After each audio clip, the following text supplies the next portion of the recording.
Okay, so this is my final video for tonight, or for today.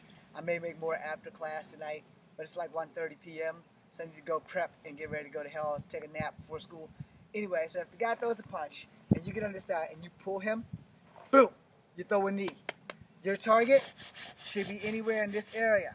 Guy throws a punch and you pull him, throw a knee and an elbow.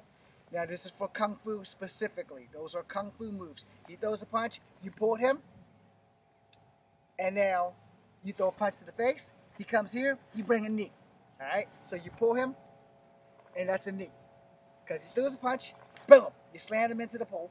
He slides down a little bit because you're still holding him. Pull him through. Hit him with the knee, hit him with the elbow. Get a back fist. Okay? If I had a training partner, it would look much more realistic. Alright? So, if that can't be the case, and he throws a punch, and you can get on this side of him, because he'll be pent, you pin him, crack, break the arm, pull him down, boom, knee, elbow. Those are for Kung Fu. Now, if you break the arm for Kung Fu and you decide that you want to knee him with karate instead of Kung Fu, you're going to use not this knee because it's the closest knee to him. You're going to use the opposite knee to bring the power. So you're pulling him, boom, and you're going to bring in. And when you bring in, you're going to rotate that hip. And when you rotate that hip, your target is going to be the sternum, throat if you're lucky, but mostly go for the sternum because he's going to be stretched over. He's going to be this way, so your best target is to go here because it's a bigger target, and then try to get precise and go for the neck. If you're going for the neck, you're going to have to work. You don't want to put that much work into a fight, especially if you're not a strong fighter and you don't know who the fuck you're fighting until you start beating their ass. Understand this is how fighting works. You may think you're good. Hell, you may have won a few fights. Here's the reality. You are good. You won a few fights. But every fight ain't that first fight. Every fight is not the same. Everybody that you are fighting will never be the same. Now, your victory may have come. It may have worked every time. Every time. You've always, boom, I got him. So for you, that would have been a side step, boom, boom, boom, I got him. And then I just continue to demolish the ass whooping. Well, there will be a guy who may have seen this instructional video or may have been in enough fights to know that I'm not going to let that shit happen to me. So you might elbow them and they go down, but then they might protect from that knee. You know, they may know their way around a fight. If you're fighting someone who knows their way around a fight, you're going to have problems. Understand that shit. You are going to have problems, which goes back to if you are not a strong fighter, this is your best defense. Because you will be able to utilize this pole, that pole, or tree to make sure that you have the ability to do that. Now, let's say the guy's on this side, he throws a punch, you sidestep. Now, you got on this side, crack, you broke his arm, boom, you're going to throw a jab. His arm's still here, so you can step out now, pull him in, and throw a knee. This would be karate, by the way. So, I broke it with Kung Fu, I changed to karate. Started throwing that knee. And now, I'm switching back to Kung Fu, and just dropping an elbow on this person. Now for elbows and knees on this thing, they're going to be a little bit tricky. If a guy's throwing a kick, boom, you know, you can block away the kick, or you can bat it away with the knee. Which is your safe bet, is to block it with the kick versus batting it away with the knee, because you don't want your knee to actually hit this, because you see how close I'm standing to this pole. Your best bet is to bat it away with a Wing Chun kick to bat it away, versus trying to do a Thai knee to block that shit. Because he may be setting you up, you know.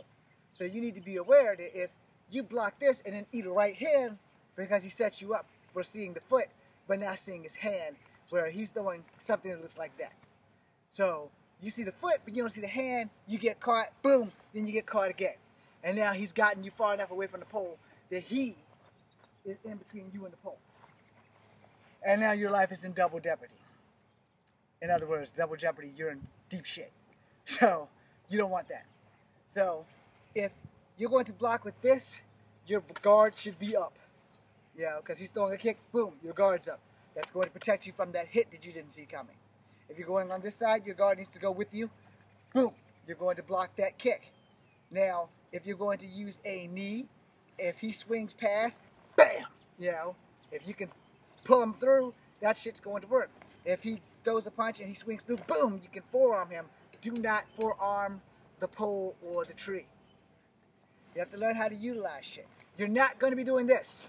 Boom! That's some shit you see in the movies, not guaranteed to work in real life. Understand, I'm going to teach you shit that works. I'm going to teach you shit that I feel tested. I'm not going to teach you some shit that you see in the movies, and the next damn thing you know, you're going to the hospital and you're going to be like, well, I watched this shit on Kung Fu Havoc #2. Echo Fang Grey Wolf told me this shit's going to work. No! Echo Fang Grey Wolf told you I'm going to teach you shit that's going to work. But if you're not a strong fighter, almost anything that I teach you might not work. You have to understand that your fighting ability is 20% of this video. Because if you are not a fighter, if you haven't been in a real fight, that's the whole purpose of the pole technique. Boom! Return. Boom! Return. You know, that's what that is. But your fighting ability and your range of motion is all the most important thing of anything. Now, a lot of things I've learned while learning Kung Fu is how to fight Ghostmen. You know, I have to pretend that there are 4 or 5 attackers. Now, people laugh at us, Kung Fu guys, when we talk about Ghostmen. They laugh at us all the time. But the Ghostman training helps you become more aware of multiple attackers versus, oh, I'm just going to do karate. Where Kung Fu, you know, because you always got to be prepared for that guy that you don't see coming. Guy behind you, guy in front. You know, you have to be prepared for that. Because multiple attackers is a thing. If you've never been jumped before in your life, you don't understand the concept. If you have been jumped before in your life, you know the concept all too fucking well. I've been jumped before in my life at least 3 or 4 times. I won. Know why I won? Because I always believed that there's someone else going to attack me. Always. I don't think for a New York minute that no one's going to attack me. Now this isn't Power Rangers, and yes, there are no putty patrols looking, but that's another show that made me always start being aware of shit around me and made me really want to move to Angel Grove just so I could test my skills. It's like, yeah, I would kill to live in Angel Grove. Can't walk down the street without getting attacked by a putty? Yeah, that would be awesome. Because everybody in Angel Grove should know how to fucking fight. I'm pretty sure that the putties didn't just attack Power Rangers by themselves. Other people wondering, why are these things always attacking these kids? Why don't they never attack anybody else? I'm pretty sure the sources of evil had better things to do than just attack Power Rangers for the fuck of it. Anyway, moving on to the reality of fighting. As I come to the end of this video, you don't know how tough you are until you get hit. Alright? Understand that shit. Everybody talks tough. Everybody thinks they're tough. And that's good old JR and everybody from the WWE to AEW to any other damn wrestling league and any other fighting entertainment or whatever has always said, and I quote them all because it's the same damn quote. Everybody has a plan until they're punched in the mouth. Well, it's the same thing, but everybody thinks they can fight until they can't. Everybody thinks they can fight until they get knocked the fuck out. Now, if you've been in a few fights, it still doesn't make you a great fighter. Even if you won those fights, it still doesn't make you a great fighter. But it will give you the sense of knowing, yeah, I can handle myself just enough. And sometimes just enough isn't enough. So you need to train vicariously. Like 3 days a week, 5 days a week. When I was younger, I trained 7 days a week. At 48, I have rarely found the time to train. Which is why when I make these videos, I train while I'm making them. And you also have to train mentally twice as hard as you train physically. Because your body will catch up with your physical. And your physical has to be led by your mental.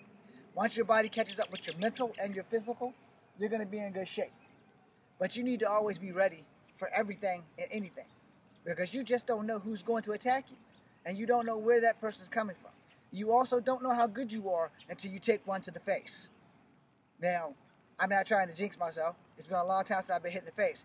The very last time I said that, I got jacked in the face twice by some guy whose car my cousin stole when I was driving. So always remember, you don't know how tough you are until you get hit in the face. You really don't. And I didn't think I could still take a hit in the face that day. But I found out not only could I take one, I took 2. And I wasn't taking them for the team. I was taking them because somebody set my shit the fuck up. I also got stuck in a seatbelt, so I couldn't fight back. But understand that shit does happen. So you need to be very aware of your fighting skills and your ability to take a hit.